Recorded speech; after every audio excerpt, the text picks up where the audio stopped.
Hi everyone. We're bringing you episode number 18, which is titled How Bernard Joined the Rosicrucian Order. Hi everybody. In 1955, when I was discharged from the Army, I went in search for answers to the things that I experienced. I used to go down to 42nd Street, where I became familiar with bookstores. I used to play hooky from school before I went into the service. Myself and two friends, we'd always go down to 42nd Street to the movies. And at that time, there were a lot of bookstores down there. But when I was discharged, I remember this, and I went down to 42nd Street looking for books that would provide answers to the things that I was interested in. That was death and UFOs. From 55 to 61, I accumulated several books that seemed to provide reasonable answers to the things that I wanted to know. But there was no proof. And when 1961 arrived, I was still somewhat discontented. I was introduced to a voice teacher. I started taking vocal lessons. Not too far from where I lived, on 118th Street. I lived on 118th Street in Harlem, near the corner of Manhattan Avenue. The studio was near 7th Avenue. And I went over there and started taking voice lessons. And the teacher had a studio, and up above the studio, he had an apartment. And I found that in that apartment, he had 2 rooms that were rented. And there was a person there who was a songwriter who rented one of the rooms and wrote a song that made a hit with Johnny Mathis, and he moved out. When I found out that room was empty, I moved into it. I rented it. At the time that I rented it, I was working in the post office on 33rd Street and 8th Avenue, GPO, General Post Office, I think they call it. And every time I would go to work, I would leave the studio, the apartment that I was in, the room. I would leave in the afternoon. I would always tell my voice teacher when I was leaving, so in case he started to look for me, he would know I wasn't there. Well, one day, I was getting ready to go to work around 3 o'clock, and I walked. He was upstairs he wasn't in the studio at the time. He was upstairs in the front of the apartment in a big living room with other people. And I went to the front, and he was sitting with 3 other people around a table playing cards. And I said, Mr. Hall, I'm taking off. I'm going to work. His last name was Mr. Hall, too. I don't know if he was any relationship or what. But I said, Mr. Hall, I'm taking off. I'm going to work. The distance of where he was about 15 feet away from where I was. And he told a lady who was there with her back turned to me. He said to her, "Oh, you haven't met my new tenant." She turned around, looked at me, and I looked at her. I said, "Hi." She said, "Hi." She turned around. I turned around and started walking down the hall to get ready to leave. And I heard a little chuckle from the group. I didn't know what it was. Well, over a period of time, she was a student there. She was a singer with the big band. At that time, I didn't know it, called Erskine Hawkins. At the time, being that she was there off and on, we hit it off. We started getting to know one another, and we became close to one another. Being that she found the interest of the things that I was interested in, she one day approached me with a little booklet in her hand and said, "Here, read this. You might find this interesting." At the time, I never knew she was anything but just a singer. It was a pamphlet called The Mastery of Life. It was about the order that I eventually became a member of. It gave the history of those prominent people who were members of the order in ancient times. It showed the building that existed in San Jose, which was Egyptian design, and so forth. I read it, and it sounded interesting, and it had a membership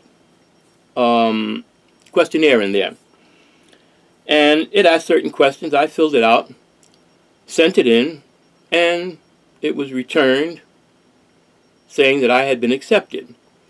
Eventually, I started receiving the teachings. Being that me and the young lady, we were close together, I eventually moved from there to her place in Brooklyn, 93 6th Avenue near Flatbush Avenue. This was in I forget what section they call that. Well, eventually from 61 to 6, I lived there from 61 to 63, where I'd moved to with her. In 63, we decided we would get married. We went down to the courthouse in Brooklyn. My voice teacher came, and he was what they call the person who gave her away. We were married. My voice teacher returned back to Harlem, to his place, and once a week or once every other week, I would still go to Harlem to take voice lessons. Well, after the marriage, the first time that I went back to Harlem to take a voice lesson, he said to me, do you remember when you and Dolly were first introduced, when I first introduced you to? I said, yes. He said, when she turned around and said hello to you, and you said hello to her, and you turned around and walked away, she turned around back to us and said, that's the man I'm going to marry. Now, eventually, like I said, we were married. We were married for 47 years, a good marriage. I found that she had unusual abilities that people would not believe, but I'm not going to go into that, except for one thing. We were married, like I said, for 47 years. Well, we did an episode on Dolly. Oh, yeah? Oh, okay. I think that was episode 3. That we talked about the room. What room? When she projected. Yes, I believe we did. Okay, I won't go into that. But we were married for 47 years, and I found out that's how I got into the order. I've been a member of the order now I'm into my 53rd year. The studies never end because there's something to learn. Oh, this is the young lady that I married. This is her picture. I can bring it up to the camera. She passed in 2008, March 3rd. Or rather, I don't like to use the word passed. I usually like to use the word crossed over to the other side. That's a picture of her. She had been a member before I became a member. That's why she introduced me to it. But when I was going to it, she never told me she was a member until she handed me the pamphlet.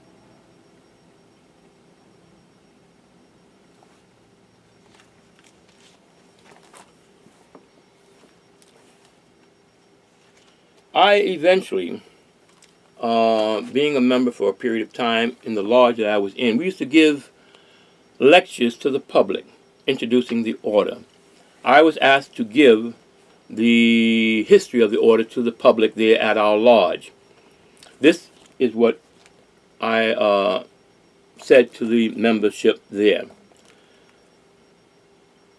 For almost a century, the fictitious mystery which enveloped the Rosicrucians has been dispelled by the illumination of research and publicity. Today, nearly all modern and comprehensive encyclopedias give an accurate account of the purpose and history of the Rosicrucians. The confraternity of the Rose Cross, as it is now called, once it was called Amorg, Ancient Mystical Order Rosicrucis, but that was just the name. Its work has broadened into many channels, and its place in the evolution of modern civilization has become fixed and well recognized. Being that it is a movement, it may at certain times in history station itself at a particular place suitable for its knowledge to be disseminated to those found worthy, and then move on. This movement can be brought about by many things: politics, war, corruption, or that its cycle of existence has been completed. The soul of the order is its knowledge, its teachings. It seeks a body in which to house and disseminate that knowledge. And as in any organization that becomes large with people, you will find the curious, the insincere, the power seeker, the ones seeking materialistic gain, and those who want to corrupt and destroy knowledge. Then the soul has to move and seek a new body or house. But it has served at that period of time in history its purpose by sharing its knowledge to those seekers who were found worthy of it. The Rosicrucians had its traditional conception and birth in the mystery schools of Egypt. The first classes were said to have been held in the private chambers of the pharaoh Amos I, who reigned from 1580 to 1557 BC. He is referred to by some historians as the deliverer of Egypt. He was succeeded by Amenhotep I, who taught for 3 years in the secret school. He was succeeded in 1538 BC by Thutmose I. His wife, Amos, was the first woman to become a member of the class on equal terms with the men. Each succeeding pharaoh, Hatshepsut, daughter of Thutmose I, Thutmose III, who it is said organized the first real secret brotherhood of initiates with specific rules similar to those the Rosicrucian perpetuates today. He was succeeded by Amenhotep II from 1448 to 1420 BC, who was succeeded by Thutmose IV, 1420 to 1411 BC. He was then succeeded by Amenhotep III, 1411 to 1375 BC. Upon the transition of Amenhotep III, the empire fell to his son Amenhotep IV, who was considered the first traditional Grand Master of the order. He was born at Thebes, November 24, 1378 BC. He built his temple in the form of a cross and added the cross and rose as symbols. He changed his name to Akhenaten. It is said that in the last year of his life, he created a wonderful system of symbols used to this day to express every phase and meaning of the Rosicrucian sciences, arts, and philosophies. Because it was not a sectarian religious order, its members and highest officers were permitted to embrace any religion. Reference to any encyclopedia will reveal the fact that this pharaoh upset the priesthood teachings and idol worship of Egypt by the establishment of a monotheistic mystical religion, and every authority on the history of religions point to him as the first man in the civilized world to proclaim the belief in one God. Excuse me. During his reign, few were admitted into the order. He was succeeded by Hermes Trismegistus, who was born at Thebes October 9th, 1399 BC. He lived to the age of 142 years, dying in the Rosicrucian monastery at El Amarna on March 22nd, 1257 BC. He lived to attend the installation of Amenhotep IV as master, became master himself upon the latter's transition, and in 1259 installed one Atonaman as master of the order. In 1203 BC, the doctrines, teachings spread to other lands by the establishment of other lodges. The Essenes were a branch of the order established in Palestine, where the Dead Sea Scrolls were found. There was also a branch established in Greece called the Therapeutae. Their sacred or esoteric symbol was a cross with a single red rose. It later evolved into a fraternity known as the Brethren of the Rosy Cross, or the Rosicrucians.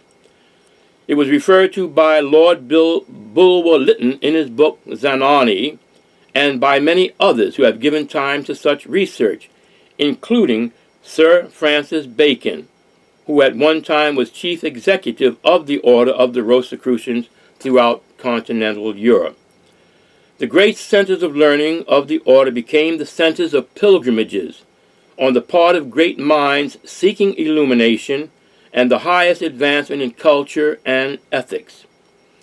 Out of the monasteries, schools, and temples of the Rosicrucian order came most of the famous philosophers, teachers, priests, and avatars of the future.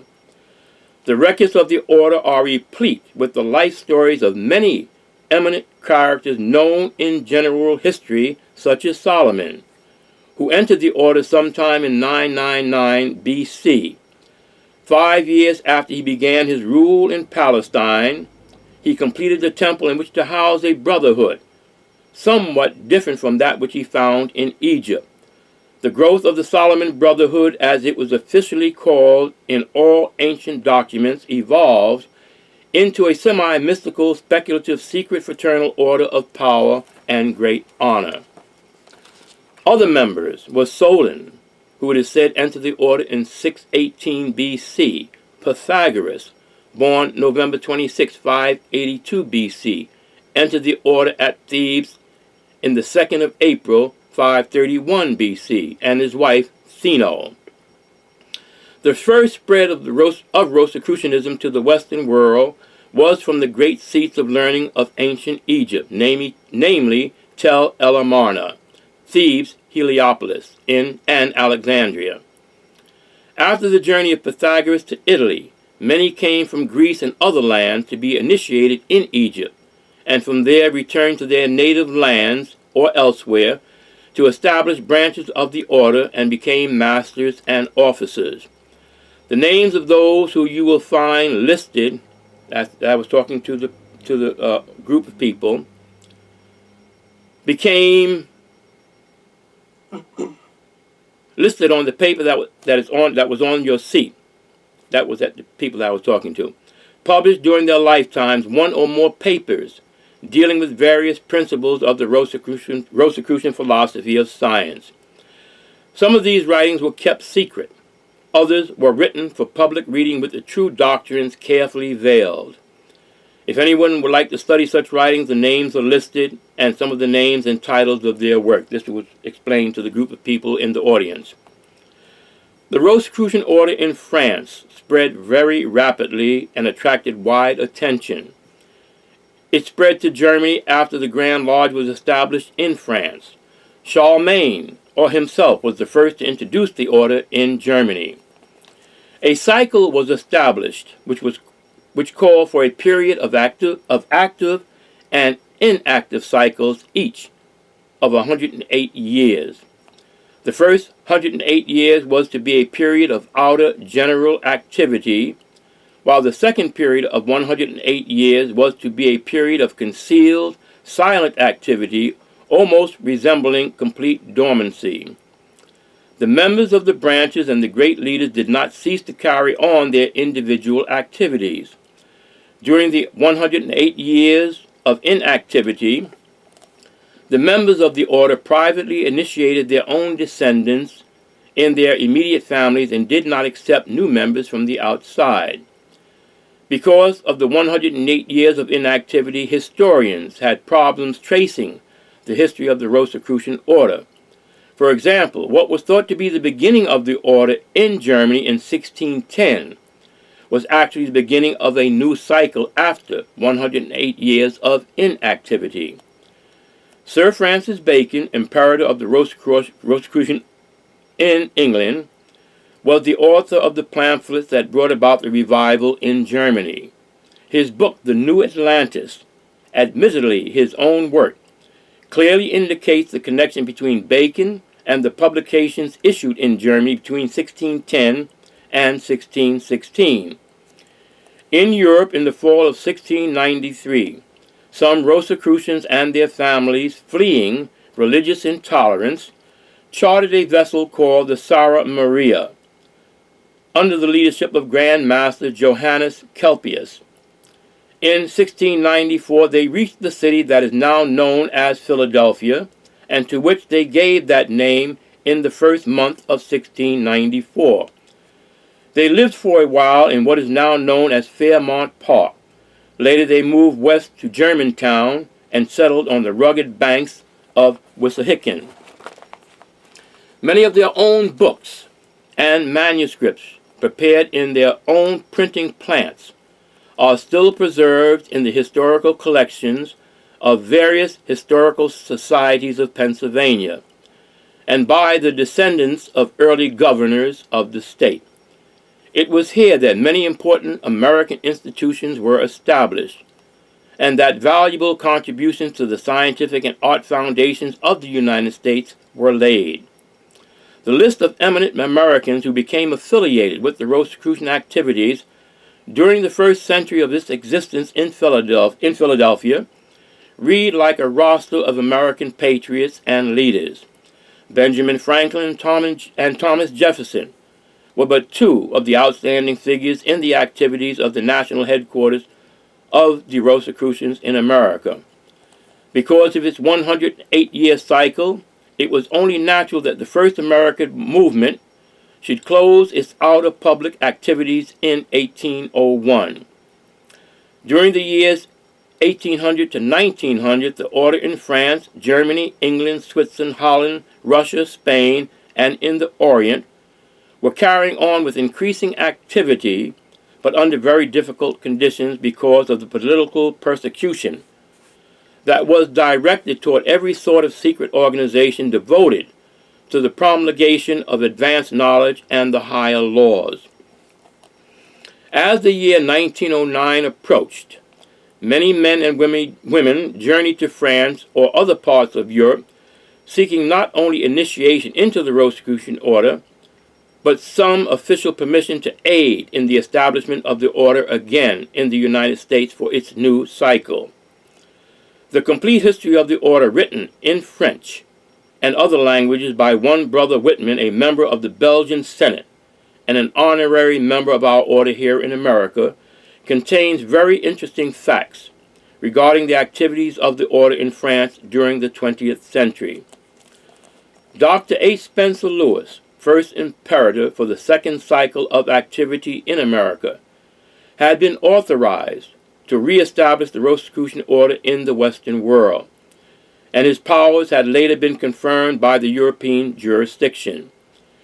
There existed in America, therefore, an opportunity for the advancement of the Rosicrucian teachings with their consequent benefit to humanity. The name given to the movement was the ancient and mystical order Rosicrucians, abbreviated AMORC, AMOR, with its headquarters in San Jose, California. Dr. H. Spencer Lewis's last will and testament reads in parts as follows, quote, "To my son, Ralph Lewis, Supreme Secretary of the Ancient Mystical Order of North America, I give and bequeath all my library of books here in my home at 1229 Nagley Avenue, and all those belonging to me and having my book plate in them, and which books are at present on the research library shelves of the AMORC Incorporated on Nagley Avenue, to which I have loaned them. And I also give to my son, Ralph M. Lewis, my triangle, diamond Imperator's Rosicrucian ring, which I have worn since 1918, to be worn by him as a sign that I transmit to him, in accordance with the ancient Rosicrucian traditions, my hierarchical authority as Imperator of the AMOR, Ancient Mystical Order, Rosicrucians, Rosicrucian Order for North America, with the exclusive right to hold this high position," unquote. This lineage had now passed to his son. Before Ralph Lewis passed through transition on January the 12th, 1987, he chose Gary L. Stewart as his successor, and he was duly installed as Imperator of the Rosicrucian Order AMOR. From 1915, the order's physical structure, which housed the Rosicrucian teachings, grew to such an extent that it has at San Jose, California, many beautiful buildings of Egyptian design. Each imperator at the beginning of his reign has had to confront those who sought to suppress knowledge. The Rosicrucian movement became, because of the many negative materialistic changes occurring at the headquarters at San Jose, California, had to leave and begin a new cycle. This occurred in the year 1990. The Rosicrucian movement now goes under the name of the Confraternity of the Rose Cross, as it did in times past. It carries the lineage by virtue of Imperator Gary L. Stewart. It is a non-sectarian fraternal order of men and women devoted to the study of natural and spiritual laws, Although its ethics adhere to the principles of Christianity, it is not a religious movement or a Christian sect. The teachings do not interfere with the religious freedom of its members. The order makes no demand upon its members to conduct themselves in any manner that would cause public ridicule or condemnation.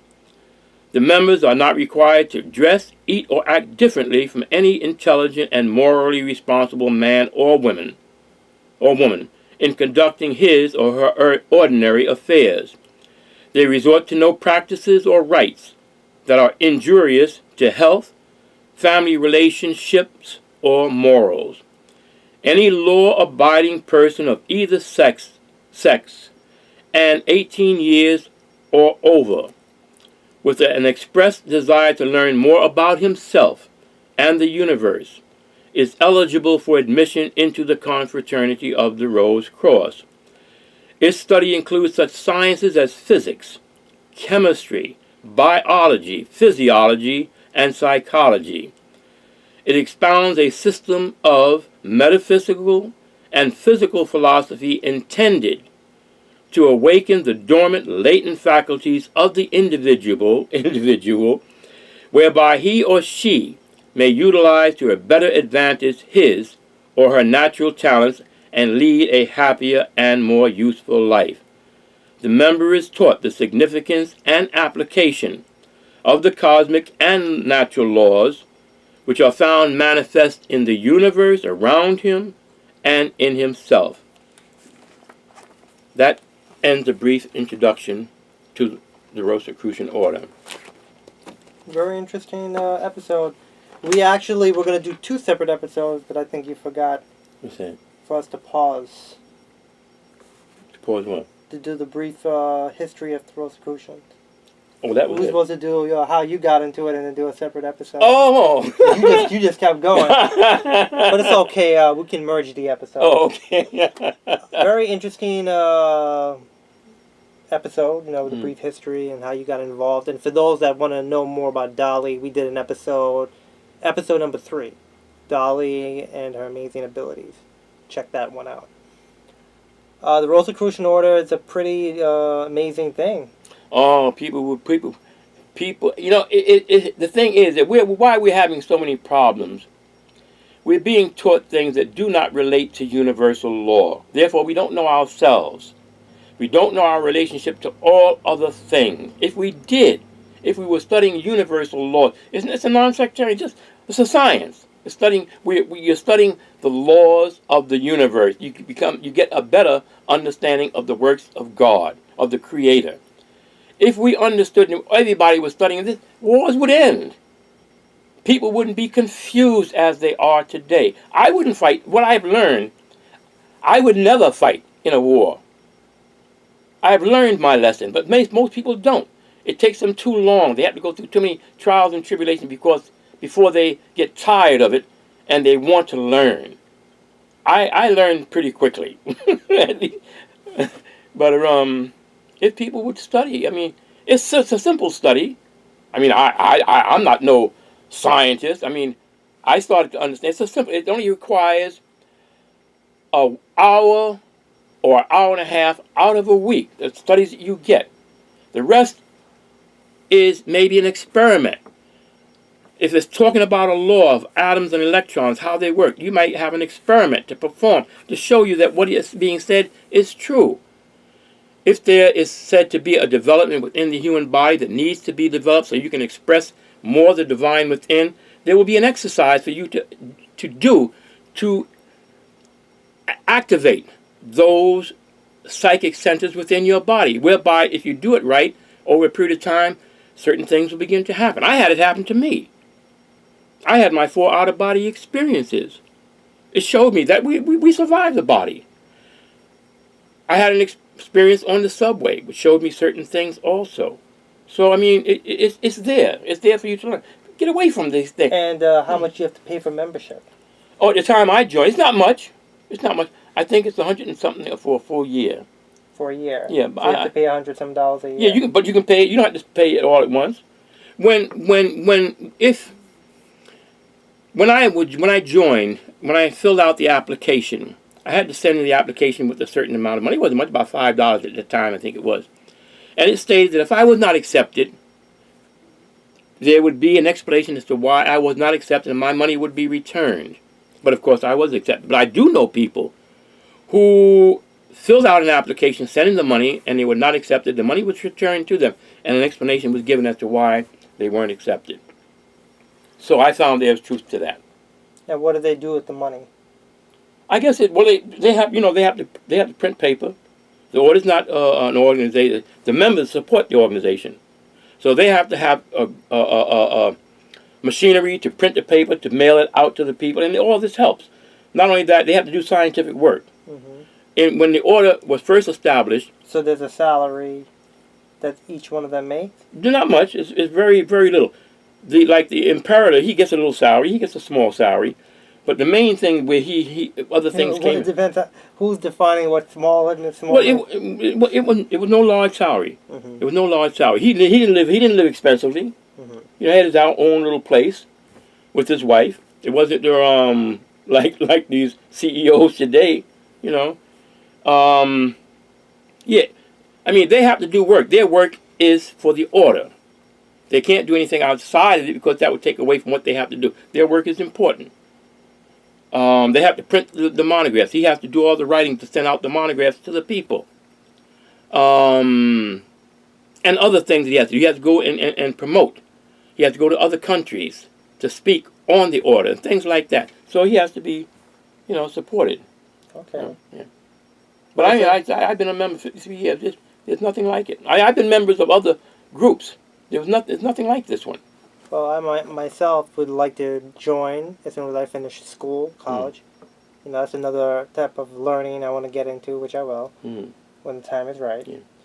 But interesting episode, interesting information. Hope you guys look at it and question it. Sure.